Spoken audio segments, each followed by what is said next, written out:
So before you go out there in the world and you look for what someone can do for you or what the company can do for you, think about what you can do for yourself. The difference is often curiosity. They are curious, they ask lots of questions, they take corrections because they ask questions, they get those corrections while they're investing, as opposed to those who do not ask questions.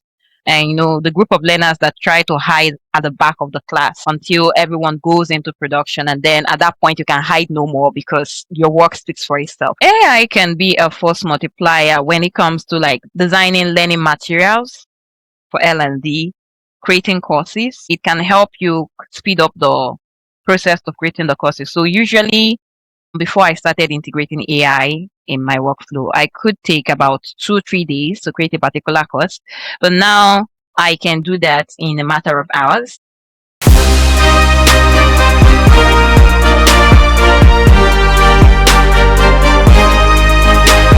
Hi, Chiamaka. Thank you so much for being here. Hi, buddy. Thank you for having me. How are you doing? Good. How are you? I'm good. Tell us a little bit about who you are. My name is Chiamaka Obinwa, an L&D specialist with over 3 years of experience in the CX sector of the BPO industry. I specialize in translating stakeholder and learner needs into scalable training programs and learning outcomes that lead to improved confidence, engagement, and performance. So, talk to us a little bit about, specifically for your role, what are some of the metrics and milestones that you care about and why? As an L&D specialist, the metrics that we look at the normal CX metrics, of course, that the team general looks at, the CSAT, the QA scores. We also look at training performance. So the amount of people that were able to complete training, how well that training was articulated into the flow of work. We also look at improvements because we often have like feedbacks, right? After each training session. So we look at how well the previous training session improved in consideration to the current one that has just run, and if there are still any improvements that can be made to make the trainings better. So these are some of the things we look at when we are conducting trainings. Got it. So, if I look at a typical life cycle, right? So, if an agent gets hired, they are essentially put into a training session that might probably go on for a few weeks. And after the training session, there might be some assessments before they get put into production, which is they hit the floor. Do you guys have any milestones to kind of look and see if at all the agents who went into production, are they performing at the optimum level? Yeah, sure. So if we have a batch of agents going through training, when they're onboarding, after the onboarding process, they get their final exams before they go into production. And then those who scale through the final exams are those actually that move to the next phase. And now the next phase, we have shadowing of the senior agents, shadowing people that are already on the queue, right? You shadow them for some time, and then you graduate to nesting, which in essence is you working on live tickets with support, the trainers, the QAs, and sometimes some SMEs on the call. And you work nesting, say 3 to 4 days, and then you go live. And now when you go live, we don't just let you go. You're basically working on your own, but then your tickets, the QAs prioritize them, they pick them, they evaluate them.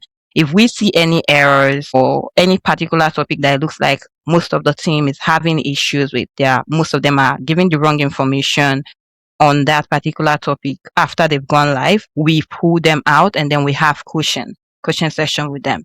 So coaching sessions of like 1 hour, and then we send them back in and monitor it again to see if there has been any improvements. So we'll do this consistently over a period of 2 to 3 weeks, and then they are good to go. So, someone is going through the training program. Would they also get some QA feedback as they're going through the training program, or QA feedback is only when someone hits into production? Yeah, so the QA feedback doesn't really impute in the training program because they're not actually working on tickets during the training. They just work on simulations, scenarios, and then they take quizzes, they learn the material. When they actually start working on tickets is after when they start nesting and then when they go live. But we don't use the information we gather from nesting, from their QA on nesting, to carry out data analysis because it will be skewed based on the fact that they have live support on the ground. So we don't usually use that data. Interesting. So, based on your years of experience, What separates agents from those who do really well after hitting production and those who have to be pulled back into the training program in order to retrain them and push them back into production? What usually is the difference between the two sets of agents? That's a great question. In my experience, the difference is often curiosity. So those who usually scale through the first time and don't have to be pulled back to the inbox are those who are curious and open to learning, right?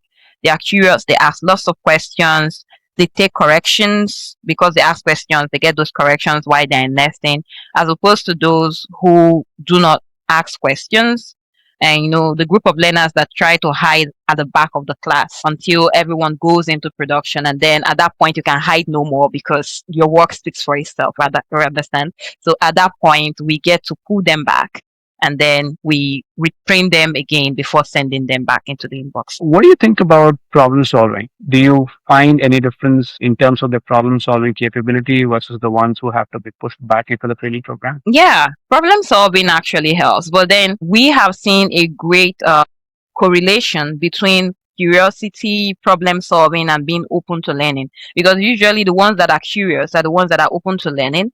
And because they're open to learning, they are always thinking about and looking for new ways to solve problems, or thinking about ways to make workflows better or simpler, and how to help the customers get to their resolution faster. I think it all starts from curiosity. What do you feel would be the advice that you would give an agent today who's about to take up the job or who's about to go into production? What should they do differently so that they stand out or they do much better as compared to anybody who says that agents are not required? Yeah, I would let them know that agents are still very much required.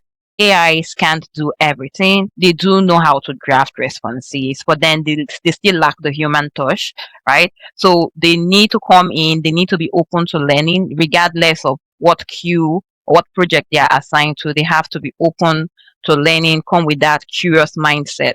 I would say come as a child, be open, be curious about everything.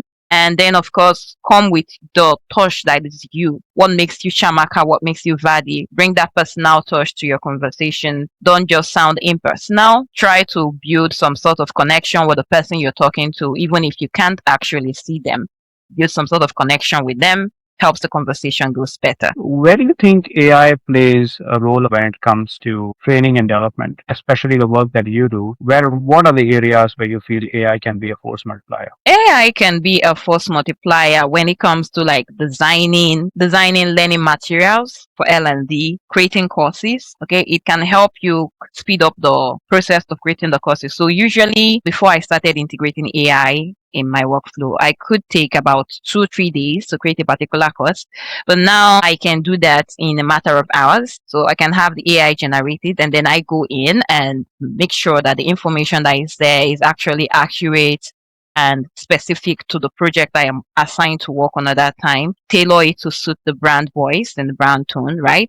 And then after I've made all these corrections, and then I can also use the AI to make sure that the learners that are getting the materials get it as needed. Okay, so it helps with both the designing, and it also helps with matching learner needs to the courses that they need at that time. So tell me a piece of CX news or a book that you have recently read that excites you and tell us why. Okay. Recently, I think the book I am reading, I know last time I spoke about atomic habits and the power of building habits.